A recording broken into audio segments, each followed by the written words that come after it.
Hello everyone, I'm Kevin from Bettr Coffee and I'm here with Dennis from Nylon Coffee. A couple of weeks ago, Dennis purchased two grinders. This is Ceado and the series is Rev Titan. Today Dennis have a couple of time for me, so I just grabbed him and we are going to talking about his experience, how he used the grinder. It's just a catch-up section between two fellows that love coffee and coffee machine and grinder in general. So every day we have two espressos that we serve on our coffee bar, and then the following day we usually swap out to two new espressos. Oh, okay. So generally we roast 4 espressos, Alright. and we kind of rotate them around. We try to have 2 every day, so that when people come in for a coffee, they can get to try different ones. And if they come every day for a coffee, at least they can kind of like rotate around the coffee selection and get to taste something different on a day-to-day basis. Makes it a little bit more interesting, more exciting, rather than the same old coffee every day. I believe this is what makes nylon.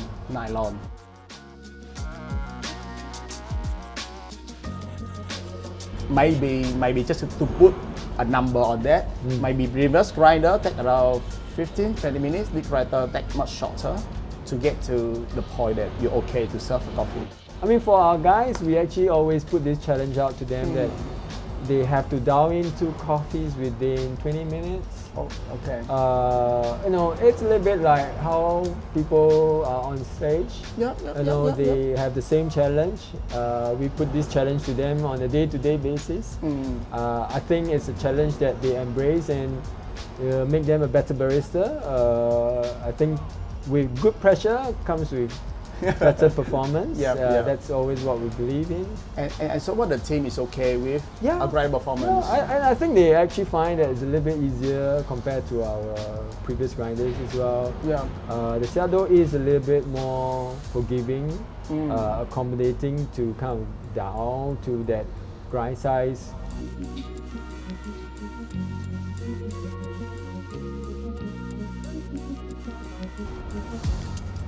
It can be priced. I mean, that's definitely one of the considerations, but I wouldn't say that is non-negotiable. For us, I would say having that workflow, it's probably the biggest factor in terms of how we go about selecting the grinder for what we need in the shop. Taste is a very close second, but taste is very subjective. So I think that's something that we can go out and say, oh, this is tasting the best, but just the fact that we roll around our espressos all the time, like every day we have 2 espressos, the following day we have 2 more espressos, it's going to be quite tricky to be able to figure out how that coffee is going to be tasting across all the offering that we have. So I think important is that it should still align with what we're focused in getting out from the taste. But I think in terms of workflow will probably be the biggest factor. So the 2 things is the taste and the workflow. Share with me a little bit more about workflow. I think one of the biggest improvements is that we no longer get issues during a peak weekend rush, where the grinders heat up and we constantly have to change our grind size just to compensate for the heating issues resulting within the grinder itself. So that eventually translates to a taste consistency in what we are serving out to our customers. Secondly, I think it's in terms of the workflow and speed, having ability to grind by weight. Give us that flexibility of being able to do things faster, more accurately, and having like a bigger burr with a bigger motor really speeds things up as well, where we used to be grinding the same amount of coffee, let's say in 9 seconds, now we are grinding in 3.5 seconds. So it's a huge improvement in that sense. So if we kind of add that up, it's going to be a big improvement to actually what we're doing on a day-to-day basis, but more importantly, our weekend where we are a little bit busier than our usual. So it will definitely help with our entire team. from our experience the past 5 weeks, I would say it's super consistent in the sense that we are not seeing what we used to be facing before, where we constantly have to keep, dialing in, changing the grind size when the grinder heats up. It's a huge improvement to what we see, and that definitely translates to happier team members, happier customers. Absolutely. So I think everyone's happy at the end of the day. That's great to hear. That's great to hear. Yeah. Okay, can we go and check out the grinder? Of course.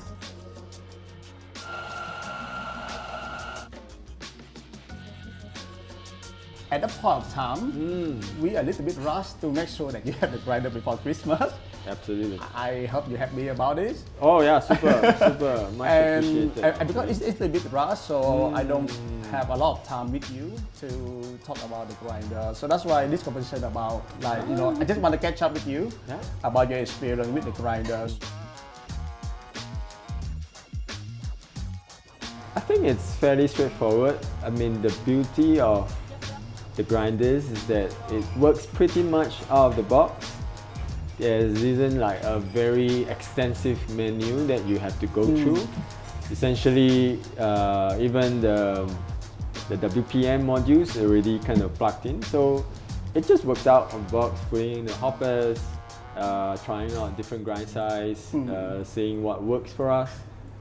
Super easy. I mean, is it really like enhanced the user experience in any way, or to you it doesn't matter? To be honest, what I like about it is that the menu is very simple. It's not very complicated in the sense of having loads and loads of different settings that you have to go in. Even trying to adjust your grind size, you have to go in and make multiple kind of changes on the menu, and I think that's still kind of down to the analog way of adjusting the grind size. I think that works very quickly, easily for baristas who are want it to be fast. The only thing we kind of go into the menu really to change the weight. We actually pre-program like a few weights that we use commonly as well, so we can switch around very easily. Well, I go in to kind of like play around with the fan mode. But other than that, I think the guys don't even do much on the menu.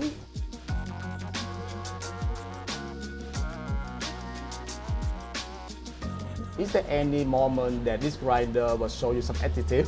No, I think in terms of performance, no. But I feel if there's anything that I really want to kind of like, put a finger on, maybe I find that the taste. But that's really down to the burr designs, and every manufacturer has a different way of designing their burrs. Ceado being you're absolutely right. You're absolutely right. Designing their burrs in house. So I think it's different from maybe the past experience that we had, where we really felt like, wow, our coffee is really shining out from this grinder. Whereas this, it's good, but it's almost like, like you say, if I really want to nitpick, so I kind of feel like, I wish I could get more out from the grinder. I could taste more from the grinder, in that sense.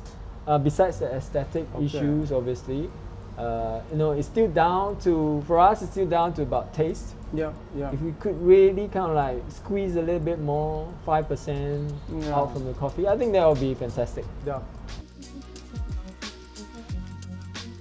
So just one last question, and this question is asked on the behalf of the people from Ceado. Right, because we talked lengthily about that.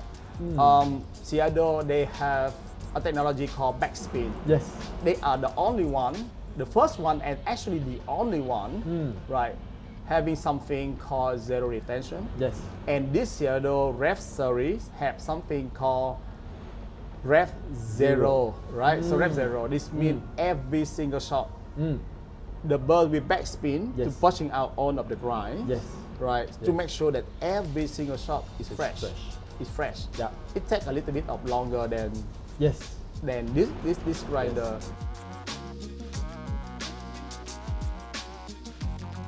And I was very impressed at the fact that it's able to do a backspin and be able to still do the grind by weight Yeah. based on the retention. I was very impressed.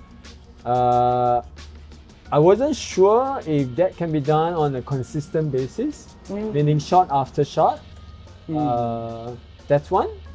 Two is obviously, I think it does take a little bit more time just to kind of like get that. Yep. Absolutely. And three, I have slight concern about the longevity of the motor to kind of do a forward spin and a back spin every time you are grinding. Yeah. So it's putting a lot of stress on the motor itself. Yes. Correct. So that's something just from an engineer's kind of like mindset. Yeah. I'm a little bit concerned, but I thought it's a very interesting technology. Yeah. But I feel that for what we do on our coffee bar, which is a little bit faster paced, we have less of that retention issue because you know our coffee orders are constantly coming in. So even if there's a little bit of retention, it's gonna be fine. We will be grinding the next shot very quickly. So it's less of an issue, but maybe for cafes that have a bit of long period before the next order comes in, I think then it makes a lot of sense because you know your retention will be there oxidizing for a while before, you know, rather than having to purge and throwing it away, which is a lot of wastage. But it's not really happen in nylon because of Exactly. your shot is back to back. Yes. So very often for throughout the day. our workflow, I don't think it's necessary. Yeah. But it's an interesting feature, useful feature for some setups. But just, you know, I don't think it's necessary for nylon. So for us, maybe the speed is more important. Maybe for Cafe B, retention will be a bigger criteria in that sense. Yeah, so I don't think it's a one size fit all. I feel that it's very useful to have that feature because I don't think any other grinders have that ability to do that consistently and accurately. So I think it's definitely quite a game changer in that sense. Yeah. All right. Appreciate. Thank you very much, Dennis, for today. No problem. It's a pleasure. All right. Always. Thank you. I will catch up with you anytime soon. Thank you. Thank you, brother.